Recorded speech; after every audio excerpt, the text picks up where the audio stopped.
வசிய மைன்னு இப்போ நிறைய பேர் சொல்லிட்டு இருக்காங்க. வசிய மையை எதுக்காகலாம் பயன்படுத்தலாம்? நீங்க எந்த மாதிரி அந்த மையெல்லாம் பயன்படுத்துவீங்க? காலங்கத்தால் எழுந்திரிச்சு ப்ரஷ் பண்ணிவிட்டு நம்ம பழைய சோறில் தண்ணி வருது பார்த்தீங்களா, அந்த தண்ணியை எடுத்து இந்த மலைவேம்பை மையமாக அரைச்சி அதை நீங்கள் வந்து கொடுக்கலாம். அந்த மாதிரி நீங்கள் ஒரு 3 நாள், அதுவும் அது எப்போ நீங்கள் குடிக்கணும்னா மாதவிடாய் காலம்.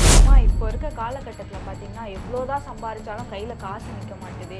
இதுக்கு முன்னாடி நான் பணக்காரனாக இருந்தேன், இப்போ அடிமட்டத்துக்கு போயிட்டேன், இப்போ என்கிட்ட ஒரு பைசா கூட இல்லை, நான் எவ்வளோதான் உழைச்சாலும் எவ்வளோதான் சம்பாதிச்சாலும் கையில் காசு நிற்க மாட்டுது.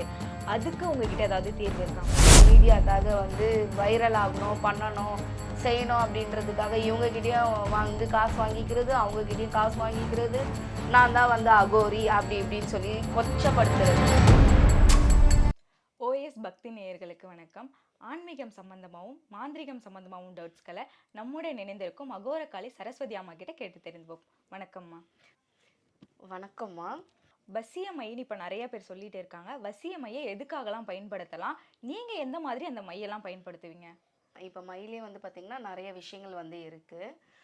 அதாவது இப்போ வசியமை அப்படின்னு சொல்லி நம்ம எடுத்துக்கிட்டோம் அப்படின்னா, வசியம் அப்படின்னா இந்த காதலர்களை வந்து ஒன்று சேர்க்கிறதுக்கு, அதுக்கப்புறம் பிரிஞ்ச கணவன் மனைவிங்களை வந்து ஒன்று சேர்க்கிறதுக்கு, இன்னொரு விஷயம் வந்து பார்த்திங்க அப்படின்னா தொழிலுக்கு, ஜனவசியம். ஜனவசியம் அப்படின்னா நம்ம ஒரு ஒர்க்கில் இருக்கோம், அந்த இடத்துல வந்து பார்த்திங்கன்னா பிஸ்னஸே ஆகாது, ரொம்ப டல்லாக இருக்கும். அப்போ நமக்கு ஜனம் தேவை. இப்போ ஒரு துணி கடை வச்சுருக்காங்கன்னா அந்த துணி கடையில் வந்து ஆட்கள் வந்தால் தான் அவங்களுக்கு வேலை இல்லையா? அது வந்து ஜனவசியம். ஜனவசியத்துக்கு வந்து நம்ம நிறைய மூலிகை எல்லாமே போட்டு பயன்படுத்துகிறோம். எல்லா மூலிகை வந்து பார்த்திங்க அப்படின்னா நம்ம காட்டில் இருக்க மூலிகை தான், அதாவது ஓரங்களில் இருக்கிறது அந்த மாதிரி வந்து விஷயங்கள் இல்லை. நம்ம காட்டில் இருந்து மலைப்பகுதிகளில் இருந்து அந்த மாதிரி எடுத்து வந்து நம்ம பண்ணுறோம். நம்மளுடைய வசியமையில் வந்து இப்போ பார்த்தது ஜனவசியமைக்கு நம்ம பார்த்தோம், வசியமைக்கும் நம்ம வந்து சொன்னோம். அடுத்தது வந்து பார்த்திங்க அப்படின்னா ஸ்தம்பனமை. ஸ்தம்பனமை அப்படின்றது வந்து ஒருத்தவங்களை வந்து ஸ்தம்பிக்கிறது, அதாவது நிறுத்துறது. ஒரு விஷயங்கள் வந்து செய்கிறாங்க அப்படின்னும் போது அந்த பேடாக செய்கிறவங்கள வந்து அப்படி நிறுத்துறதுக்கு வந்து ஸ்தம்பனமை. ஸ்தம்பிக்கிறோம், ஒருத்தவங்கள வந்து நம்ம வந்து எதுவுமே செய்யக்கூடாது, கெட்ட விஷயத்த அவங்கள வந்து அப்படி நிறுத்தணும் அப்படின்றதுக்கு வந்து பார்த்திங்கன்னா அது ஸ்தம்பனம். ஸ்தம்பனம் அப்படின்றதுக்குமே நம்ம நிறைய விஷயங்கள் வந்து மூலிகையில் அதில் நிறைய சூட்சமம் வந்து இருக்குது. நீங்கள் நினைக்கலாம் இப்போ மூலிகைனாவே இப்போ நிறைய பேர் என்ன பண்ணுவாங்க, நாய் உருவி போட்டு பண்ணுவோம், குப்பை மேனி போட்டு பண்ணுவோம், அதான் ராஜ்யவசியம். அதுக்கப்புறம் வந்து பார்த்திங்கன்னா பயங்கரமான ஒரு விஷயத்துக்கெலாம் அதுதான் எல்லாமே இருக்குது. அதையும் தாண்டி நாங்கள் வந்து மூலிகை எல்லாமே போட்டு பண்ணுவோம். இன்னொன்று வந்து பார்த்திங்கன்னா ஆக்ரஷ்ணமை. ஆக்ரஷ்ணமை அப்படின்றது வந்து எதுக்குன்னா, இப்போ வந்து ஒருத்தவங்க இருக்கிறாங்க, நமக்கு ஒரு பொருள் தேவை, அப்போ அந்த பொருள் நம்மக்கிட்ட இல்லைன்னும் போது அந்த பொருள் நமக்கு கிடைக்கணும் இல்லைங்களா? அதுக்கு தனியாக நம்ம வந்து மூலிகை எல்லாமே போட்டு மண்சட்டியில் கருக்கி இல்லை பூடம் போடுறது அந்த மாதிரி விஷயங்கள்லாம் பண்ணி டைரெக்டாக அந்த கல்வத்தில் வச்சு சாப நிவர்த்தி வந்து பண்ணணும். சாப நிவர்த்தி பண்ணிட்டு தான் நம்ம அதுக்கு அடுத்து மை வந்து ரெடி பண்ணுறோம். சாப நிவர்த்தி பண்ணுறதுலையுமே நிறைய விஷயங்கள் வந்து இருக்குது. நீர்லேயும் நம்ம மந்திரம் ஜெபிச்சு தான் நம்ம வந்து பண்ணணும்.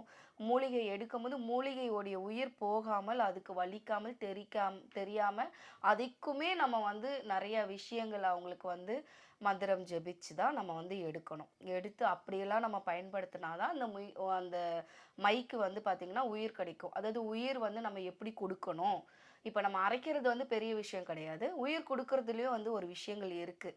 இப்போ நம்ம வந்து ஒரு உதாரணத்துக்கு நம்ம ஒரு மோகினி எடுக்கிறோம். இப்போ மோகினி ஆனவங்க வந்து பார்த்திங்கன்னா வசியத்துக்கு, சரிங்களா?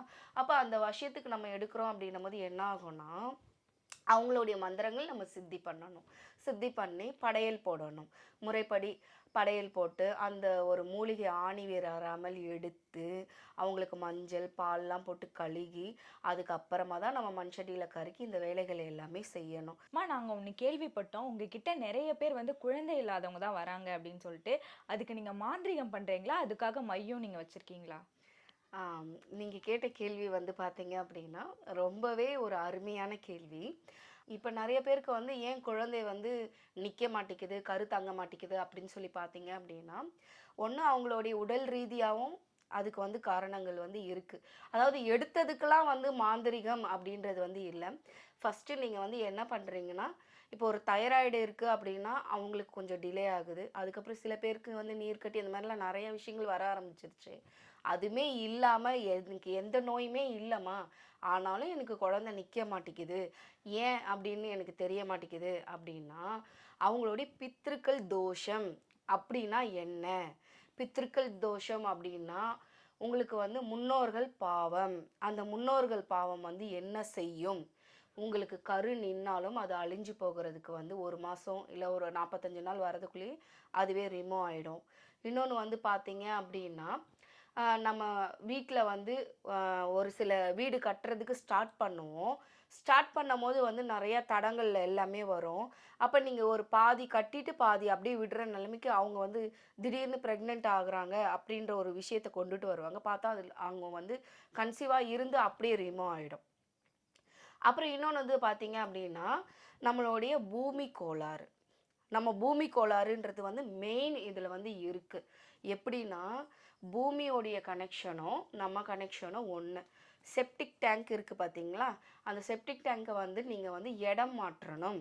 அந்த இடம் மாற்றும்போது என்ன ஆகும் அப்படின்னா, அந்த சக்தி வந்து நமக்கு கரெக்ட்டா கனெக்ட் ஆக ஆரம்பிக்கும். ஏன்னா, நம்ம இருக்கிறது வந்து வாடகை வீடு. ஒரு சில பேர் வந்து வாடகை வீட்ல இருந்து மாறிப்பாங்க. சில பேர் சொந்த வீட்ல இருக்காங்க அப்படின்னும்போது, அவங்கனால மாற முடியாது. அப்ப அவங்க வந்து என்ன பண்ணலாம் அப்படின்னும்போது, அதுக்கான ஒரு பூஜைகள் எல்லாமே இருக்கு. பூஜைகள் அப்படின்னா, அவங்கள வரவழைச்சு, அவங்களுக்கு ஒரு சில விஷயங்கள் பண்ணி, அ அதுக்குன்ட்டு வந்து பார்த்தீங்கன்னா, இந்த ரெட்டை வாழைப்பழம் அந்த மாரிலாம் விஷயங்கள்லாம் இருக்கு. அதுல ஒரு தாந்திரிகம், அதே மாதிரி வந்து பூஜைகள் இதெல்லாம் பண்ணுவோம். மாந்திரீகமும் இதுல வந்து விஷயங்கள் பண்ணுவோம். காயகல்பா காயகல்பான்னா அவங்க உள்ளுக்கு குடுக்குற வந்து பொருள்.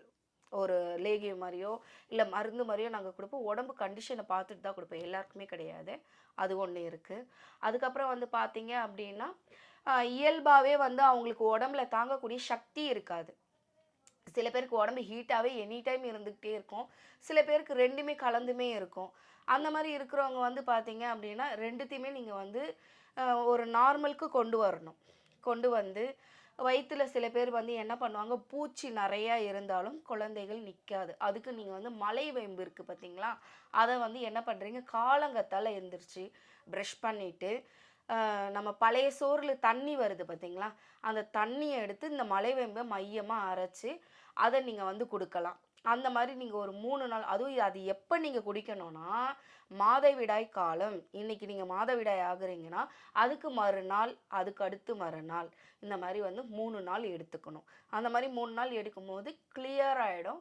கர்ப்பப்பையுமே சுத்தமாயிடும். உங்களுக்கு நல்ல ஒரு ரிசல்ட் வரும். மையம் இருக்கு இதுல. உங்களுக்கு மை வேணும்னா, அதுக்கான மையுமே நான் ரெடி பண்ணி தருவேன்.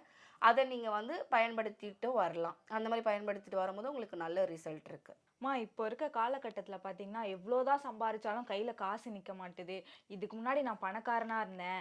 இப்ப அடிமட்டத்துக்கு போயிட்டேன். இப்ப என்கிட்ட ஒரு பைசா கூட இல்ல. நான் எவ்வளோதான் உழைச்சாலும், எவ்வளோதான் சம்பாரிச்சாலும் கையில காசு நிக்க மாட்டுது. அதுக்கு உங்ககிட்ட ஏதாவது தீர்வு இருக்காம்மா? இருக்குமா. இப்போ என்னன்னு வந்து பார்த்தீங்க அப்டின்னா, அதுக்கான வந்து தூபம் பொடி இருக்கு. அ அதெல்லாம் வந்து ஒரு கர்மா தான். கர்மா அப்டின்னா என்னன்னு சொல்லி பார்த்தீங்கன்னா, இப்போ நம்ம ஒரு வேலை வச்சிருப்போம். அந்த வேலையில வந்துட்டு ஒருத்தன் நமக்கே தெரியாம ஒரு சில விஷயங்கள் வந்து பண்ணுவான். நீங்க போய் எதிர்த்து கேட்பீங்க. முதலாளி வந்து கேட்பீங்க. அவன் சாபம் குடுப்பான். அதெல்லாம் ஒரு கர்மம் தான். இன்னொன்னு வந்து பார்த்தீங்க அப்டின்னா, எல்லாமே இருக்கும். ஐயோ! ஒருத்தவங்க நம்மகிட்ட வந்து ஒரு யாசகம் கேட்குறவங்களுக்கு ஒரு ரூ. 10 போடக்கூட யோசிப்பாங்க. அதுவுமே ஒரு கர்மா தான். இப்ப அந்த மாரி கர்மாக்கள்லாம் வந்து நீக்கிறதுக்கு பார்த்தீங்கன்னா, நம்மகிட்ட குளியல் பொடி இருக்கு. அதே மாரி சாம்பிராணி தூபம் போடுறது இருக்கு. அதுக்கும் மை இருக்கு. எல்லாமே இருக்கு. அதாவது நம்மள நாடி வந்து உண்மையா வரீங்கன்னா, அதுக்கான தீர்வு நான் கண்டிப்பா குடுப்பேன்.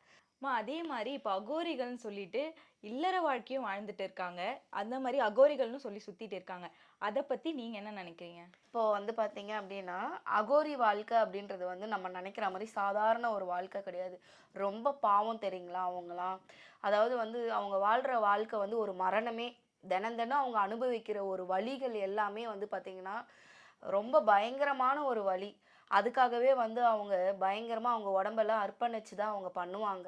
எதுக்குமே ஆசைப்பட மாட்டாங்க. எதையுமே அவங்க வந்து தேவைக்காக இது வேணும், அது வேணும்னு சொல்லி வாங்கிக்க மாட்டாங்க. எல்லாத்துக்கும் அப்பன் ஈசன மட்டுமே அவங்க வந்து வணங்கி அவரே கெதின்னு அப்படின்னு சொல்லி இருப்பாங்க. அத வச்சு ஒரு சில குரூப்லாம் இருக்கு. ஃப்ராட் வேல பண்றதெல்லாம் வந்து இருக்கு. என்ன பண்ணுறாங்க அப்படின்னா, அந்த மீடியாக்காக வந்து வைரல் ஆகணும், பண்ணணும், செய்யணும் அப்படின்றதுக்காக இவங்ககிட்டயும் வந்து காசு வாங்கிக்கிறது, அவங்ககிட்டயும் காசு வாங்கிக்கிறது. நான் தான் வந்து அகோரி அப்படி இப்படின்னு சொல்லி கொச்சப்படுத்துறது. அகோரின்னா ஃபர்ஸ்ட்டு என்ன? அவங்க வாழ்க்கைய எதுக்கு நீங்க போயிட்டு தேவையில்லாத பிரச்சனைகள எல்லாம் கொண்டுட்டு வரீங்க? அது ரொம்ப தவறு. அவங்க பாட்டுக்கு அவங்க சிவனேன்னு ஒரு இதுல வந்து இருக்காங்க. எந்த ஒரு விஷயமுமே வந்து நம்ம தெரிஞ்சுக்காம, நம்ம தான் இது அப்படின்னு சொல்லிட்டுலாம் வந்து நம்ம போகக்கூடாது. அது வந்து ரொம்ப தப்பு. சரிங்களா? இன்னொருத்தர் வந்து என்ன பண்றீங்கன்னா, சம்மந்தமே இல்லாம வந்து நான் இத தின்னுவேன், அத தின்னுவேன், இத புடிப்பேன், அத புடிப்பேன். எந்த அகோரியா அந்த மாரி புடிச்சு நீங்க பார்த்துருக்கிறீங்க? அப்படியாப்பட்ட அந்த காசிலேயே கூட சரி, அவ்ளோ பெரிய தேவி காளி இருக்கிறா. அந்த இடத்துல போய் கம்முனு உட்கார்ந்து ஒரு 5 நிமிஷம் தியானம் பண்ணி, யாகம் பண்ணிட்டு வராங்க. நான் தான் அகோரி கூட சொல்றது கிடையாது. நான் தான் அகோரி, நான் தான் அகோரின்னுட்டு. ஆனா, இந்த ஒண்ணுமே தெரியாம இதுக்குள்ள வந்து பண்றாங்க பாருங்க ஒரு அலப்பற. ஆனா, அது எல்லாத்தையும் அந்த சிவபெருமான் தான் பார்த்துக்கணும். அதே மாதிரி இப்போ ஒரு பெண்ணுக்கு வந்து முனி பிடிச்சிருக்கு அப்படின்னும்போது, எத்தன டைம் குழந்தை தங்குனாலுமே, அது வந்து முனி வந்து அத சாப்ட்ரும் அப்படின்ற மாதிரிலாம் நாங்க கேள்விப்பட்டுருக்கோம். அதுக்கு உங்ககிட்ட தீர்வு இருக்கா?